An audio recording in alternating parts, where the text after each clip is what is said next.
How do I get one of those jobs that aren't real, where I send an email and then go to a meeting and then draft an email and then leave work and get paid $98,000 a year and have a badge on a little cord that says Senior Deputy Analytics Coordinator, Supervisor of Marketing and Sales? I have one of those. They are pretty great most of the time, as long as you are good at getting along with others. Start off by getting your foot in the door. Look for jobs with the title Specialist or Coordinator at the end. These are the entry-level positions for these corpo jobs. Don't expect to make more than around 60–70K for the first few years. After you get this step done, if they haven't promoted you yet, start looking for jobs that end in manager, like marketing manager or product manager, or something related to what your entry-level role was. Here you will start to be able to reach 100K. After that, just make sure you make your boss happy and don't job hop too often. If the corporate overlords like you can climb the corporate ladder from manager to senior, manager to director, then senior director, and then VP and above. Most people top out around the director level though, where right now you can earn around 150K plus per year. Numbers can vary a lot based off geography and industry. My buddy has one of these, except he makes just under double that. He says on an average day, 45 minutes of legitimate work is the max, and anywhere between 2 to 3 emails. However, he is extremely well aware of the fact he is extraordinarily expendable and knows if someone has to run the numbers and trim some fat, he's right at the top. Double-edged sword. He uses most of his time continuing his certifications and schooling, so if he does ever get let go, he's got the credentials to land on his feet. It's super easy. Just follow these steps. Get a degree in business. Earn certifications. Attend conferences and work events. Be a team player and work your way up the corporate ladder. Give up on all of that BS. Then beg your dad for a job in his company. Boom! Anyone can do it. Follow me for more tips. Take low-level jobs where you can prove you're smart and make good decisions. Eventually land a role where you manage a few people to show you can do that too. From there, it is pretty easy to coast if you're a good decision maker and manager of people. Being a manager isn't difficult work, but you have to make smart decisions. That's the biggest part of the role and why they pay well. And of course, networking. Institutional knowledge is another good way to get this. You'll end up shunted to a specific position where those emails are just telling people where to find things. But it's a nice gig.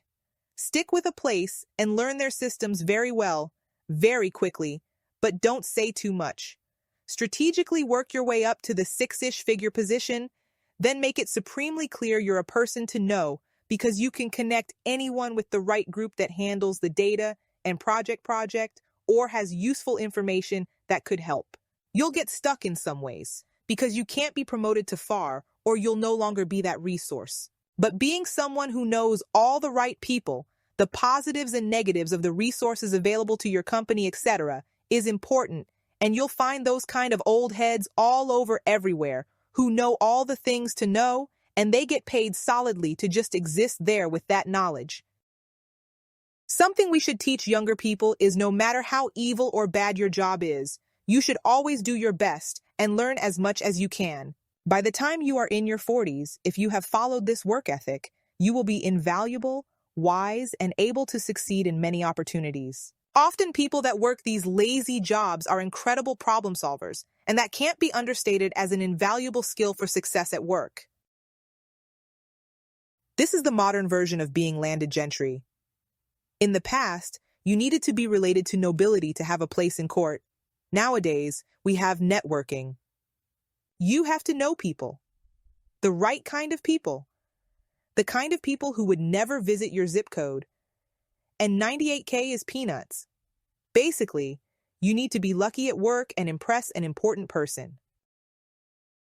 If you're genuinely interested, find a job that exists at the intersection of 2 different disciplines and be competent or better at both of those disciplines. My role, for example, exists at the intersection of information systems and healthcare, and the kind of problems I'm able to resolve there are relatively niche, but have a large impact for the organizations in that space, and they're willing to compensate highly for expertise and efficacy in providing solutions.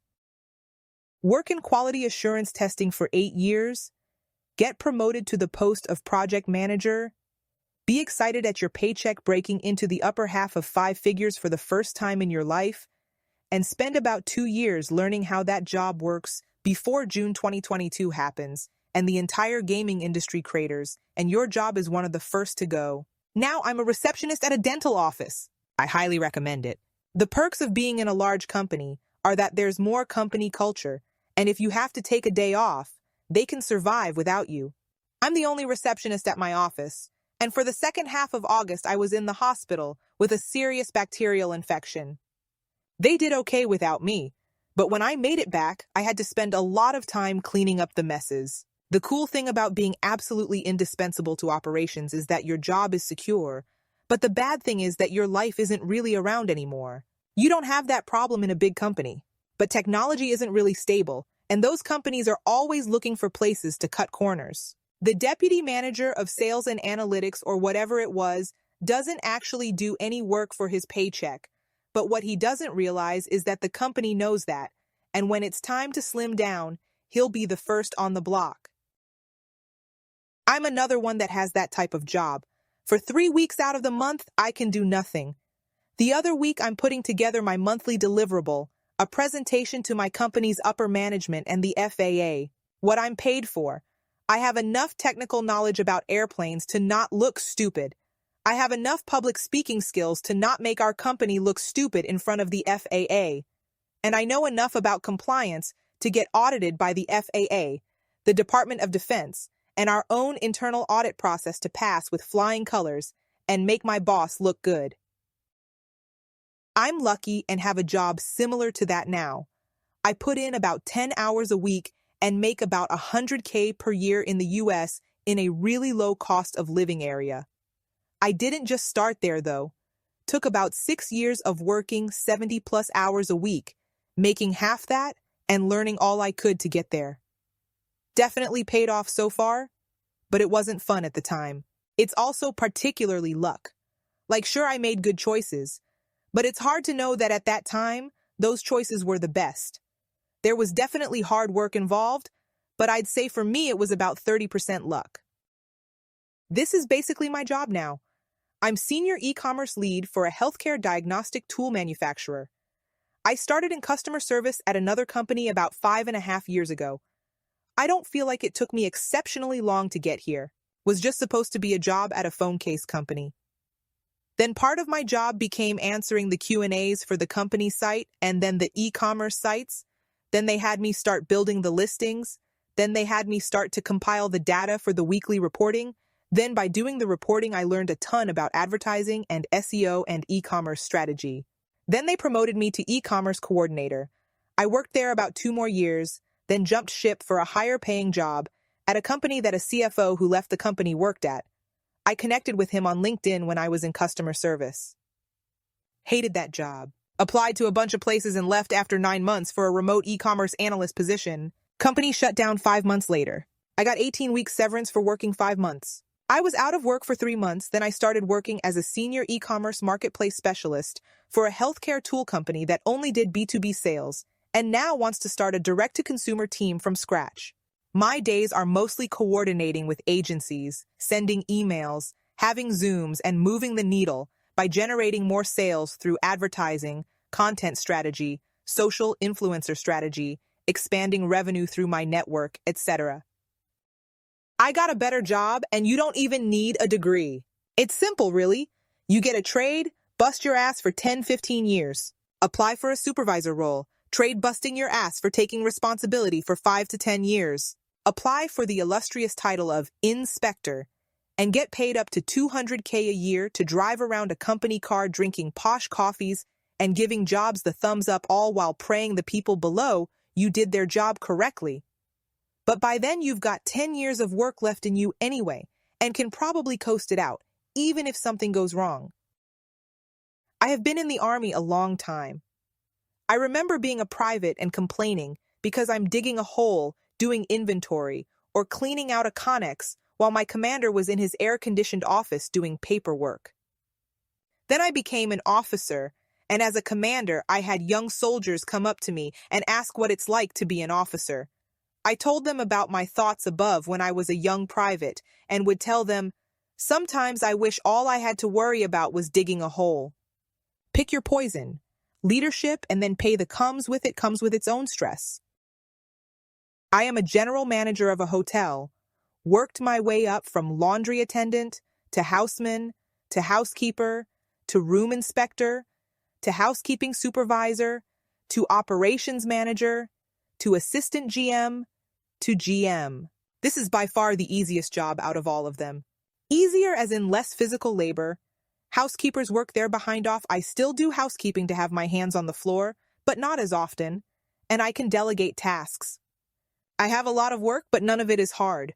Mostly just managing and directing people and lots of admin stuff and paperwork. Even though it's easy, nobody else on property could do it, because I have years of experience on how to do these things. That just takes time to learn. All the people saying it takes 30 years of job hopping don't know how to lie on a resume. My title is Senior Sales and Revenue Operations Analyst and is about as real as the one in the description and make $90K. Landed it after working 1 year as an implementation specialist and then 6 months as a pricing analyst. Then COVID hit, and I realized that with everyone working remote, it was as a great time to get a job that I normally wouldn't even be considered for. I came into it with zero true analyst experience and taught myself everything on the job. It's a lot harder to replicate that now because fully remote work is dying out and the market is saturated, but it's possible. You just have to know how to present your work history in the best light. All the responses saying work super hard to get that are lying. Sometimes it's just luck. Find something that is niche and not well known. I have a job that pays over 100K. Some weeks are intense and require 50 HRs. Other weeks I only put in 4 hours. The key was being very good at doing something most people don't know how to do. It doesn't mean hard. I have a job like this. The trick is to get a useful degree from a good school, get an internship at a big corporation between junior and senior year of college, get a return offer at the company, work there in an analyst role for a few years, get promoted to a managerial role, or leave for a similar promotion. Once you are managing analysts, your job is mostly sending emails, sitting in meetings, and telling other people what to do, and to some extent, how to do it. You are no longer being paid for your data analysis skills, so you can get through some days without doing any real work. The catch is that you still need to deliver results. You can slack off as much as you want as long as your team continues to deliver everything that is expected. Depending on the company and role, though, there may not be much expected, or everyone might just assume you are doing important stuff for other teams or working on things behind the scenes that actually take very little time. In that case, you can end up doing very little even at the junior level, but it will be hard to advance if nobody knows what you are accomplishing, because you aren't actually doing much in this scenario.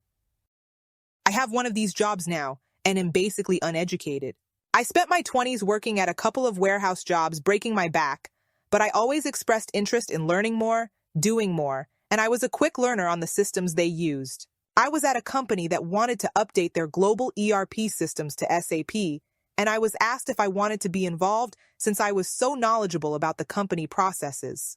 The project lasted a couple of years, and then because of my work on the project, it opened the door to a position as a production planner, and I never went back to the warehouse. Fast forward to my late 30s, and I am a senior material planner at a tech company in Redmond, WA. The bigger job title I get, the less actual work I perform, while making way more money than I had previously. I'm about 9 years into my corporate career. Current a senior analyst making 6 figures. I have plenty of downtime these days, but there are moments of chaos still. I put a ton of work in the first years getting to this point, however. I've automated many of my models, so that workloads which used to take me hours can be done in minutes. Also, there is a ton of knowledge I've developed, so when a director or a VP randomly asks me a very technical question, I have the proficiency to respond with a meaningful answer. These lazy jobs don't just come for free. You work hard towards them and build yourself a world that gives you that freedom. I have one of these jobs, and though I do have hours upon hours to spend playing apps and scrolling Reddit, I'm so unfulfilled and bored.